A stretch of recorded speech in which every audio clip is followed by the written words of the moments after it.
അല്ലെങ്കിൽ അവിടെ വെച്ചേരെ. അവർക്ക് വല്ലതും ചോദിക്കാനോ പറയാനുണ്ടെങ്കിൽ ആയിക്കോട്ടെ. ചെറുപ്പക്കാരല്ലേ, വല്ല ക്രിക്കറ്റിന്റെ സ്കോറോ അങ്ങനെയൊക്കെയാണല്ലോ ഇപ്പോഴത്തെ രീതികള് അല്ലേ?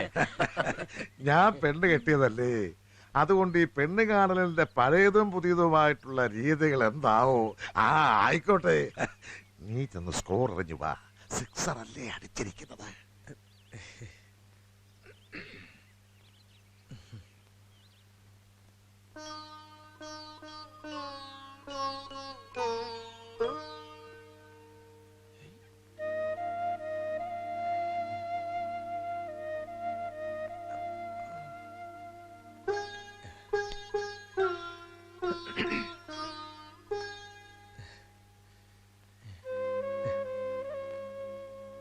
സരസ്വതിയുടെ പേരെല്ലാവരും പറഞ്ഞു സരസ്വതി എന്നല്ലേ. അതുകൊണ്ട് ഇനി പേര് ചോദിക്കണില്ല. വേറെ ഇപ്പോ എന്താ ചോദിക്ക? ഇഷ്ടായാവോ എന്നെ? എനിക്കിഷ്ടായി. ഒന്നും പറഞ്ഞില്ല. പറയാഞ്ഞാ ഇഷ്ടായില്ല എന്നാവോ?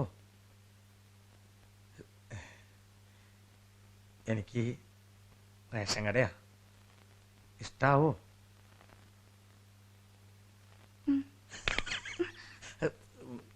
നൊട്ട അങ്ങനെ.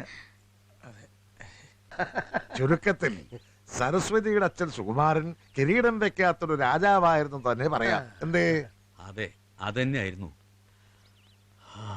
അന്നൊക്കെ എനിക്ക് എഴുതും, ശ്രീധരേട്ടാ ഒറ്റ പെങ്ങളാ നിങ്ങൾക്ക്, എത്ര പണം വേണമെങ്കിലും ഞാനിവിടെ സമ്പാദിച്ചോളാം, നിങ്ങൾ എന്നും അവരുടെ കൂടെ വേണമെന്ന്. ഇന്നോളം ഞാൻ ആ വാക്ക് പാലിച്ചു. മരിച്ചിട്ടിപ്പോ? സുകുമാരൻ 11 വർഷം കഴിഞ്ഞു.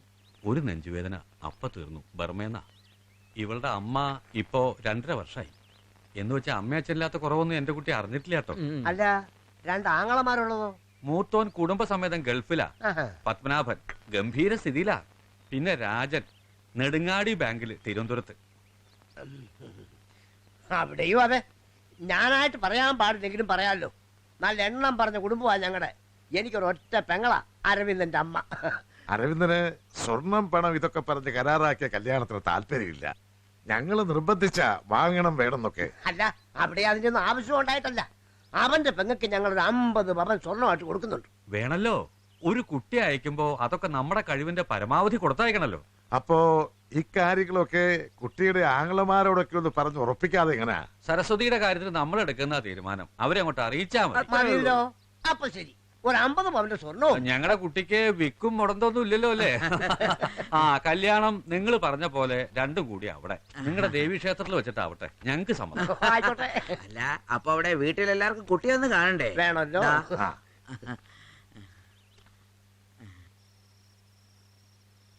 നേരം നമ്മുടെ രമണിയുടെ അത്രയൊക്കെ തന്നെ ഉള്ളൂ ഇല്ലേട്ടാ? ഏയ്, രമണിയുടെ അത്രയൊന്നും നിറയില്ല ഇല്ലേ ഗോപാലമാമേ? പത്മാവതി പറഞ്ഞത് ശരിയാ, പക്ഷെ ഉഷ പറഞ്ഞതാ അതിന്റെ ശരി അല്ലടാ. എനിക്കറിയില്ലേ.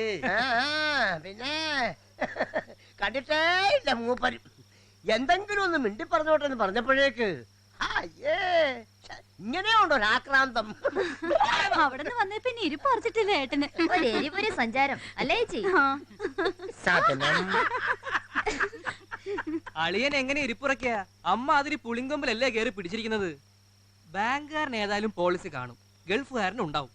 എന്നാലും പുത്തൻ അളിയനൊന്ന് അമർത്തി പിടിച്ച 2 നെടുവീര്യൻ പോളിസി ഉറപ്പാക്കാം. ജീവൻ സുരക്ഷ പിടിപ്പിക്കാം. ഇത് വലിയ ശിക്ഷയായല്ലോ ഈശ്വര. ഗോപാലമാമയ്ക്ക് അത് മനസ്സിലാവാഞ്ഞിട്ടാ. മരണം സ്വാഭാവികമായി സംഭവിച്ചാൽ മുഴുവൻ തുക, ഭാഗ്യത്തിന് അപകട മരണമെങ്ങാനും ആയാ കോളടിച്ചില്ലേ, ഇരട്ടിയാ കാശ്. നല്ലൊരു കാര്യം പറയുന്നതിനിടയ്ക്ക ചത്താ കാശ് കിട്ടുന്ന ഒരു കച്ചവടക്കാര്യം. ജീവൻ സുരക്ഷ. രമണിക്ക് 100 പവന ഇടണേന്ന് പറയായിരുന്നില്ലേ ഏട്ടാ? അതനുസരിച്ചിട്ട് അവര് ഇങ്ങടും എന്താ ഈ അമ്മയ്ക്ക് ഇതെന്താ? ഒന്ന് പൊടിയോടുന്ന കാവുമ്പറത്തേക്ക് ഒരു പെണ്ണ് വരിക. ഇവിടേക്ക് അത് ഒന്നേ കയറി വരാനല്ലേ. 4 ആള് കൂടുന്നിടത്ത് പറയും എന്താ ഏതാ എന്തൊക്കെ ഉണ്ടെന്നൊക്കെ. തന്നെയല്ല, നീ ഇറങ്ങി പോകുമ്പോ 50 പവന ഇടണ്ടതേ. ഈ വരണേന്റെ കയ്യിന്നും കഴുത്തിന്നും പറിച്ചിട്ട് വേണം അതൊക്കെ. കല്യാണ ചെലവും കെട്ടിമറിച്ചിലും ഒക്കെ വേറെയും. എന്റെ ഈശ്വര, ഇങ്ങനെയൊക്കെ പെടാപ്പാട് പെട്ട് എനിക്കിപ്പോ ഓ തുടങ്ങി. ബാക്കിയുള്ളൊരു നാക്കിൽ അമ്പും വില്ലും വെച്ചാ ഓരോ തട്ടിക്കൂട്ടി എടുക്കണേ. അതിനിടയ്ക്ക് ആ കുടിസക്കേട് പറച്ചിൽ ഒന്ന് പോയാട്ടെ.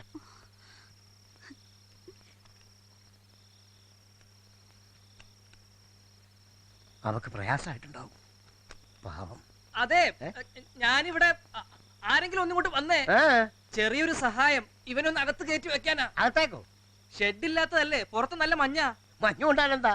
അതിന് മൂക്കലിപ്പുണ്ടാവോ? കളറ് ഫെയ്ഡാവും. സിൽവർ ആണേ. ഉഷേ ഒന്ന് പിടിച്ചേ. ഒരു സിൽവർ കഷ്ടം തന്നെ ബാബുട്ടാ. അതവിടെ വെച്ചിട്ട് ഇങ്ങോട്ട് പോരെ. എന്നാ പിന്നെ അമ്മയെങ്കിലും ഒന്ന് വരുമോ? എന്നിട്ട് വേണം ഞാൻ നടുവടിഞ്ഞ് കിടക്കാൻ. നന്നായി മോനെ. അല്പൻ ഒരു മോട്ടോർ സൈക്കിൾ കിട്ടിയാൽ അർദ്ധരാത്രിക്ക് അതും പൊക്കി പിടിച്ചോണ്ട് മുറ്റത്ത് ഒരു കൊടയും കൂടി ആവാം. മഞ്ഞു കൊള്ളില്ല രണ്ടാൾക്കും.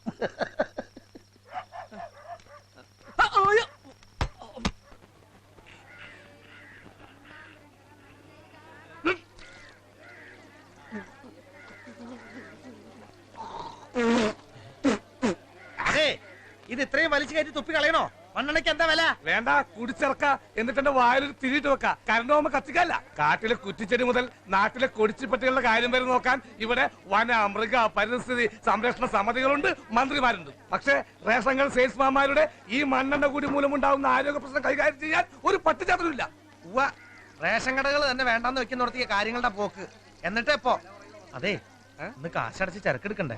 ആ അറ്റകൈക്ക് അരവിന്ദനല്ലേ വന്ന് ചോദിക്കുന്നവർക്കൊക്കെ വാരിക്കൊരു കൊടുത്തോളും. എന്നിട്ട് അടവ് ദിവസം 18 അടവും പമ്പരം പാച്ചിലും എനിക്ക് പണിയും. വാസ 1500, കുഞ്ഞക്കഞ്ഞെട്ട് 750, ഫർണിച്ചർ കട മരമില്ല മൂസ 2500, പ്രാരാബ്ദം ഗണേശന 1000. ഇതെന്താ പുതിയ നാടൻ പാട്ടാ? ബാക്കിയല്ല ഇതിൽ എഴുതിയിട്ടുണ്ട്. ഒന്ന് സംഘടിപ്പിച്ച് കൊണ്ടുവന്നട്ടെ. ഏട്ടന്റെ കുട്ടിയല്ലേ. നിന്റെ ഈ പരിപാടി ഉണ്ടല്ലോ കടം കൊടുക്കലേ, അത് നീ എന്ന് അവസാനിപ്പിക്കുന്നുവോ അന്നേ നീ ഗതി പിടിക്കൂ എന്റെ അരവിന്ദാ. ഈ കാശെന്ന് പറഞ്ഞാലേ അതിങ്ങനെ കൈമാറി കൈമാറി കാര്യങ്ങൾ നടത്താനുള്ളതാ. അത് കുഴിച്ചിട്ട മുള പൊട്ടണ വിത്തൊന്നല്ല. എന്റെ സ്മിട്ട് ചാലിട്ടോ. അതെ, ചുറ്റിക്കളിച്ച് നേരം കളയില്ലേ. സപ്ലൈ ഓഫീസ് മാത്രല്ല, രമേശനെ കണ്ട് രമണിക്ക് സ്വർണ്ണെടുക്കാൻ ഏർപ്പാടാക്കാനുള്ളതാ.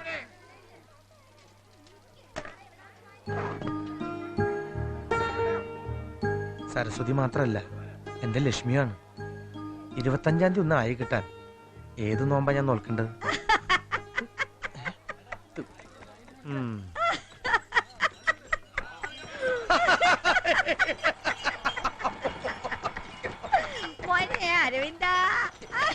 ഇന്നടവിന്റെ ദിവസ കടം ചോദിക്കില്ലേ ചീരുവല്യമ്മേ? സോപ്പ് സോപ്പ് അതൊക്കെ എനിക്കറിയാം. ഈ ചീരിത്തല്ലേനെ നീ പട്ടിണിക്ക് ഇടില്ല. അതെ, തൊടാനും പിടിക്കാനും നിക്കല്ലേ. എന്തെങ്കിലും സംഭവിക്കാൻ 5 മിനിറ്റ് മതി. പെണ്ണ് കെട്ടാത്ത ചെക്കനാ ഞാൻ. അരി കൊടുക്കല്ലേ, പാവാ. അതാരാ മേശയില്? എപ്പോഴും വല്യമ്മ പറയാറില്ലേ എനിക്ക് ഈശ്വരൻ തരുന്നു. ഈശ്വരൻ തന്നതാ സരസ്വതി. നീ കെട്ടാൻ പോണ പെണ്ണ കാണട്ടെ. ഓ, എന്തൊരു നിറ, എന്തൊരു ചന്തം. ഞാനിതേ എല്ലാരും ഒന്ന് കാണിക്കട്ടെ. അതെ, ചീർത്തല.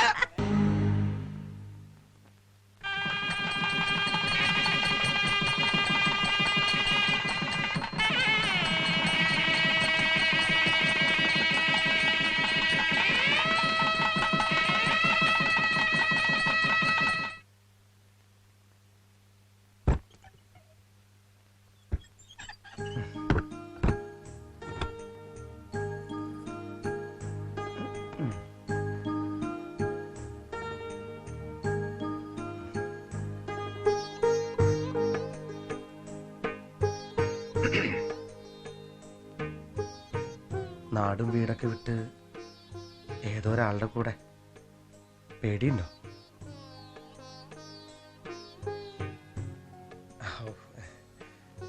കണ്ടെന്ന് മുതല് ഈ ഒരു ഇതില്ലേ, ഈ എന്താ പറയാ, ഒരു ഇത് സരസ്വതിയെ ദിവസം കാണണമെന്ന് തോന്നുക. സരസ്വതിയെ കുറിച്ച് ആരോടെങ്കിലും എന്തെങ്കിലുമൊക്കെ പറയണമെന്ന് തോന്നുക. സരസ്വതിക്ക് ഉണ്ടായിരുന്നോ അങ്ങനെയൊക്കെ? ഉണ്ടായിരുന്നോ?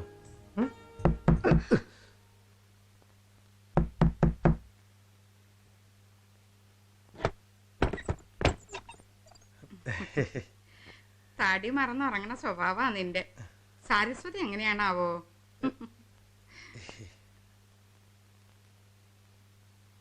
കല്യാണ വീട്ടിൽ മാത്രം കയറി കളവ് നടത്തുന്ന കള്ളന്മാരുണ്ട് അത്രേ നാട്ടില്. അതും പെണ്ണും ചെക്കനും കിടക്കണ മുറിയില് പൊന്നും പണ്ടൊക്കെ ഉണ്ടാവൂലോ. കല്യാണ തിരക്കിലൊക്കെ കണ്ടുവെച്ച് പോകും. ചിലപ്പോ മണിയറയിലെ കട്ടിലിനടിയിൽ വരെ കയറി ഒളിച്ചിരിക്കും അത്രേ വൃത്തികെട്ടവന്മാര്. ഈ മുറിയിലെ അലമാരിക്കാച്ചാ പൂട്ടുമില്ല. കുട്ടിയുടെ കയ്യിൽ ആഭരണം കുറച്ചുള്ളതാണേ. ശരി അമ്മ, ഞാൻ കരുതിക്കോളാം. നീ ആ പണ്ടങ്ങളൊക്കെ എങ്ങോട്ട് എടുത്തു തന്നോളൂ. എന്റെ അലമാരിയിൽ വെച്ച് പൂട്ടിക്കോളാം. ഇല്ലെങ്കിൽ അമ്മയ്ക്ക് ഒരു മനസമാധാനം ഉണ്ടാവില്ല.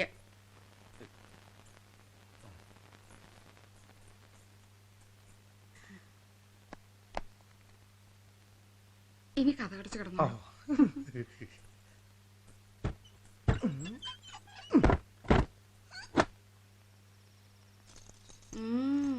എല്ലാം കൂടെ ഒരു 50 പവനിലധികം ഉണ്ടാവുന്ന എനിക്ക് തോന്നണത്. അമ്മയ്ക്ക് എന്താ പറഞ്ഞാലധികം കൊടുക്കണ കൂട്ടരൊന്നുമല്ല. ആളും വണ്ടി വന്നതിലൊക്കെ ഉണ്ട് ഒരു പിശുക്കത്തരം. പതുക്കെ ചെവിക്ക് ചെവി അറിയാതെ ആ സ്വർണ്ണക്കടയിലെ കടം വിട്ടുക. കല്യാണ പിറ്റേന്ന് തന്നെ കെട്ടിക്കൊണ്ട് വന്ന പെണ്ണിന്റെ കാതും കഴുത്തും തൂക്കി വെക്കല് നാണക്കെട്ട പണിയാ. അതിലൊരു നാണക്കേടും ഇല്ലേട്ടാ.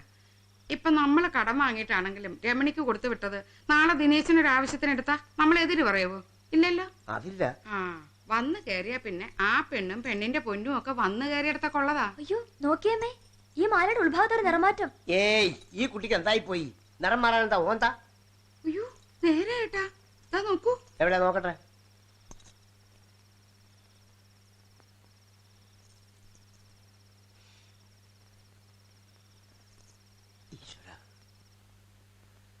വേറെയും ചില ബിസിനസ്സുകളൊക്കെ ആലോചനയിലുണ്ട്. ഒരു പെണ്ണ് വന്ന് കയറുന്നതോടെ ജീവിതത്തിൽ ഒരുപാട് മാറ്റങ്ങൾ ഉണ്ടാവും അത്രേ. ഇനി സരസ്വതിയുടെ ഐശ്വര്യം കൊണ്ട് വേണം എനിക്ക് എല്ലാ പുരോഗതി ഉണ്ടാവാൻ. ഉണ്ടാവും, എനിക്കത് ഉറപ്പാ. ഈ അമ്മ എപ്പോഴും എങ്ങനെയാ? ആദ്യ രാത്രിക്ക് വന്ന് കയറും, നമ്മളൊന്ന് റിഹേഴ്സൽ എടുത്ത് വരുമ്പോഴാ തുറക്കാ.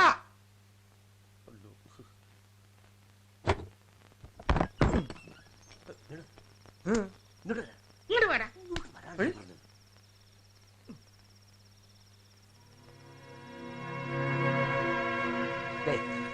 കരുതി പൂട്ടി ചെയ്തല്ലാതെ ഇതിങ്ങനെ വരില്ല. ഇത് കണ്ടോ, ഇത് ഇത്രയും മുക്കുമണ്ടങ്ങളാ. ബാക്കിയുള്ളതിന്റെ സ്ഥിതി ഇനി എന്താണാവോ? അതും കൂടി അങ്ങോട്ട് മുക്കാക്കി ആകെ മുക്കായിരുന്നില്ലേ കൊള്ള കൂട്ടരെ. അതങ്ങനെ വരില്ല. വരില്ല എന്ന് പറഞ്ഞാൽ വന്നൂലോ. തലേന്ന് വീണ തേങ്ങ പുളുങ്കുരുവാണെന്ന് വെറുതെ ഇവിടെ പറഞ്ഞോണ്ട് പറ്റിയ കേട് തീരുവരുമെന്താ?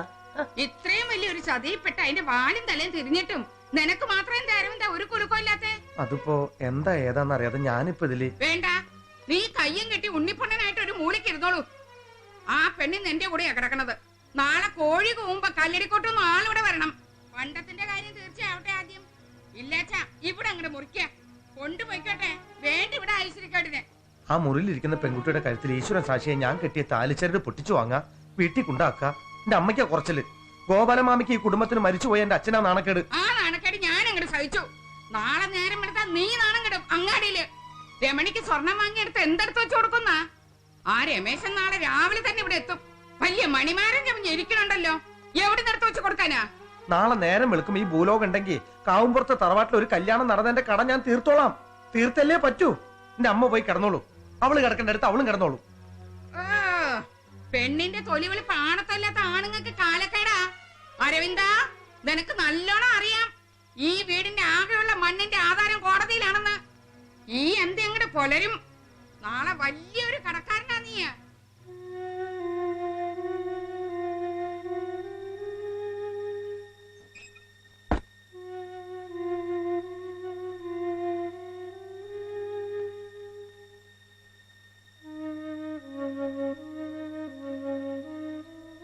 അത് പിന്നെ ഞങ്ങളുടെയൊക്കെ ചെറുപ്പത്തിലെ അച്ഛൻ മരിച്ചതാ. പിന്നെ 3 മക്കളെ നട്ട് നനച്ചുണ്ടാക്കാൻ എമ്പാട് സഹിച്ചിട്ടുണ്ട് അമ്മ.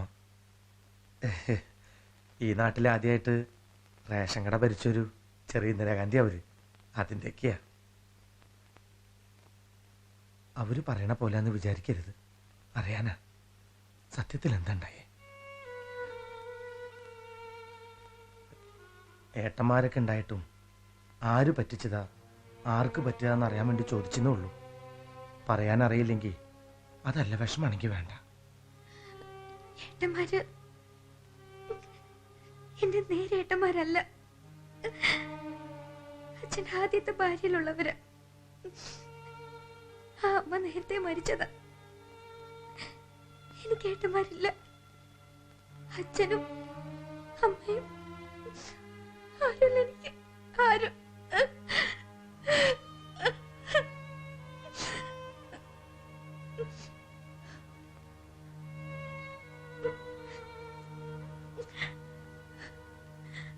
അവസാനം വരെ നടക്കില്ല എന്ന് വിചാരിച്ച കല്യാണം അത്. എനിക്ക് അതിനുള്ള ഭാഗ്യമൊന്നുമില്ല. ഞാൻ ഉറപ്പിച്ചതാ. അന്നേ വേണ്ടെന്ന് വെച്ചാ മതിയായിരുന്നു. അല്ലാതെ ഇടിപ്പിച്ച എന്നെ ശ്രീധരമാമ ഇങ്ങനെ ഭാരം ഒഴിവാക്കേണ്ടിയിരുന്നില്ലല്ലോ എന്റെ ഈശ്വര.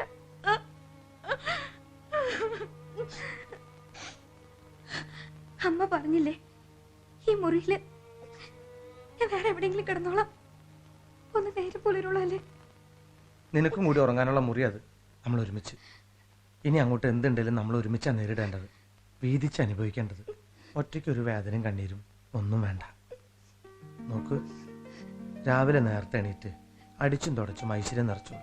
കാവുമ്പുറത്തെ വീട്ടിലും എല്ലാവരുടെ മനസ്സിലും ഞാനുണ്ട് കൂടെ. ഏയ്, പൊറുക്കണമെന്ന് പറയാനുള്ള യോഗ്യതയും കൂടി എനിക്കില്ല. എന്നാലും ദൈവത്തെ വിചാരിച്ച് ഈ വയസ്സിനോട് പൊറുക്കണം. കുടുംബത്തിൽ പിറന്നവർക്ക് ചേരാത്ത പണിയാണ് ഞാൻ ചെയ്തത്.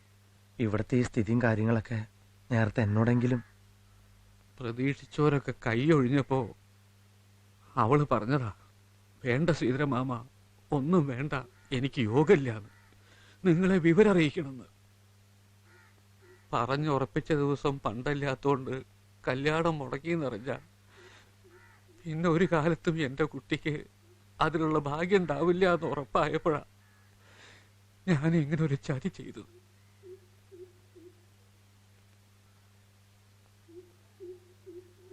എന്റെ മോനെ പോലെ കരുതി പറയാ, വേറെ ആരും അറിയണ്ട, ഞാൻ അവളെ കൂട്ടിയിട്ട് പോന്നോളാം. ഇല്ല അമ്മാമ്മേ, ഒഴിവാക്കാനാണെങ്കിൽ ഒറ്റയ്ക്ക് വരില്ലായിരുന്നല്ലോ. പൊന്നും പണ്ടവും തൂക്കി നോക്കിയിട്ടൊരു പെണ്ണ്, ഗതികേട് കൊണ്ട് ഞാനും ഇടയ്ക്ക് അങ്ങനെ ഒന്ന്. അതിനുള്ളത് അന്നേക്കന്ന് ദൈവം തരുകയും ചെയ്തു.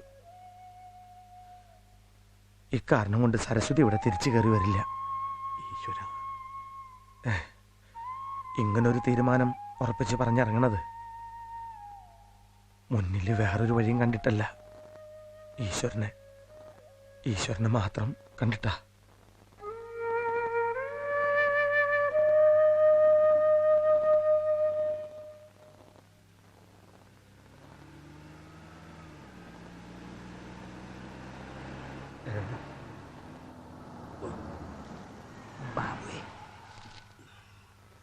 ബാബു, രമണിയുടെ സ്വർണ്ണ ഏർപ്പാട് കൊടുത്ത രമേശനാ എന്താ ചെയ്യുക? അയാൾ എന്താ ചെയ്യാൻ പോണെന്ന് എനിക്കെങ്ങനെ അറിയാം? അതല്ല, നമ്മളിപ്പോ എന്താ ചെയ്യുക? നമ്മളോ? ഈ കാര്യത്തിൽ ഒരു ബഹുവചനം വേണോ ഗോപാലമാമേ? പവൻ 50 എന്ന് വെച്ചാൽ ലക്ഷം 2. കണ്ണി കണ്ട ആൾക്കാരെയൊക്കെ കാലനെ ചൂണ്ടി പേടിപ്പിച്ചാ ഞാനൊക്കെ ജീവിക്കാനുള്ള ചില്ലാൻ ഒപ്പിക്കണത്. ഇന്നലെ ആ കല്യാണച്ചോറുണ്ടു, അത് ഈ നാട്ടിലെ പലരും ഉണ്ട്. ആ പേരില് ലക്ഷത്തിന് തല വെക്കാനുള്ള ശേഷിയൊന്നും ഈ പാവം കോടിപതിക്കില്ല. എന്താ ബാബേട്ടാ? പെട്ടി പാക്ക് ചെയ്തോളൂ കേട്ടോ. അരവിന്ദ, അല്ല, ആരാ ഇത്? വന്ന കാര്യം നീക്കാണ്ട് അകത്തേക്ക് ഇരിക്കും കുട്ടിയെ. അമ്മേ, രമേശനോ? അരവിന്ദനെവിടെ?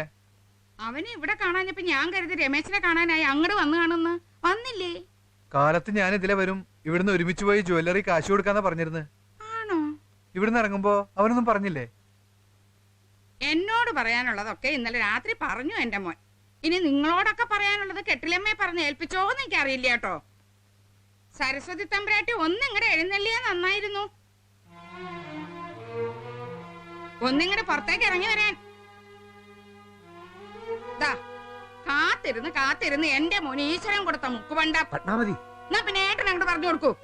അതിപ്പോ എന്താ പറയുക, എങ്ങനെയാ പറയാണ്ടിരിക്കുക? ഒരക്കിടി പറ്റിയുണ്ട്. എന്ന് വെച്ചാ വളച്ചു കെട്ടി കുറെ വലുതാക്കി പറഞ്ഞതുകൊണ്ട് ഭക്ഷണത്തറ ഇല്ലേണ്ടാവോ ഏട്ടാ? മുക്കുപണ്ടോ കാലക്കേടും കൊണ്ടാ ഇവളീ പടി കയറി ഇങ്ങോട്ട് വന്നത്. നേരം വെളുത്ത് ഇന്നേരം വരെ എന്റെ മോനെ ഞാൻ കണ്ടിട്ടില്ല. നിങ്ങൾ എല്ലാരും കൂടി എന്തീ പറയുന്നത്? ആ ജ്വല്ലറിക്കാരൻ 10 മണിക്ക് അവിടെ കാശും കാത്തു നിൽക്കും. എന്റെ ഒരു വാക്കിന്റെ പുറത്താ 19 പവന്റെ സ്വർണം തന്ന അയാൾ സഹായിച്ചത്. കല്യാണ പിറ്റേന്ന് കട തുറക്കുമ്പോ അവിടെ എത്തിക്കാന്ന് പറഞ്ഞിട്ട് ഇപ്പോ കഥാപ്രസംഗം നടത്ത.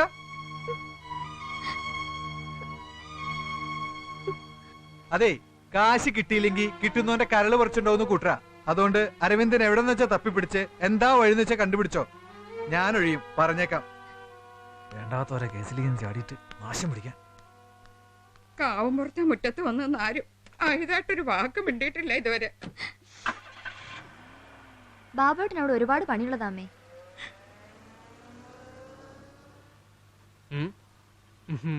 നമ്മളെ ജീവൻ സുരക്ഷ നമ്മൾ തന്നെ നോക്കണ്ടേ? ഒന്നും വിചാരിക്കല്ലേ ഗോപാലമാമേ?